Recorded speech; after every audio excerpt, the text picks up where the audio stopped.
I'm Cameron Mathison, and this is what I am obsessed with.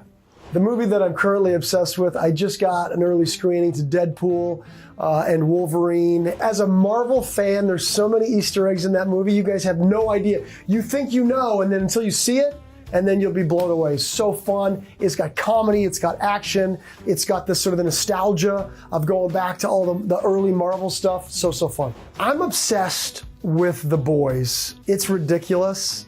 It's you might be sensing like a violence theme, because both Deadpool and Wolverine and Boys are outrageously violent, but almost in a comedic way. Like it's almost like you almost don't believe it. But anyway, yeah, it's just a fun escape from reality, I guess, for me.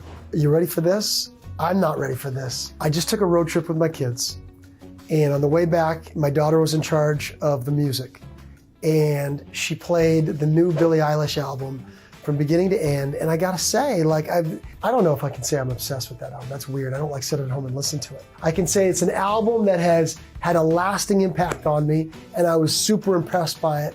And I totally and thoroughly enjoyed listening to it all the way from Arizona to Los Angeles. There's a book, and it's called The New 8 Steps to Happiness. It's from a Tibetan monk called Geshe Kelsang Gyatso Rinpoche, and it's based on an ancient 8 verses of training the mind. So my kids are going off to college. I'm going to be an empty nester, and I talked a little bit about meditation practice, things like that. So it's a beautiful book to help your mind kind of stay in the happy states, learning to watch it and catch like the negative states of mind as they come up, and kind of like replace it with new, just positive, peaceful ways of thinking to stay happy and helpful all the time. So it's called The New 8 Steps to Happiness. The podcast that I'm obsessed with right now is Sex, Lies and Spray Tans with Cheryl Burke, just because I was on it as a guest, and Cheryl's my girl.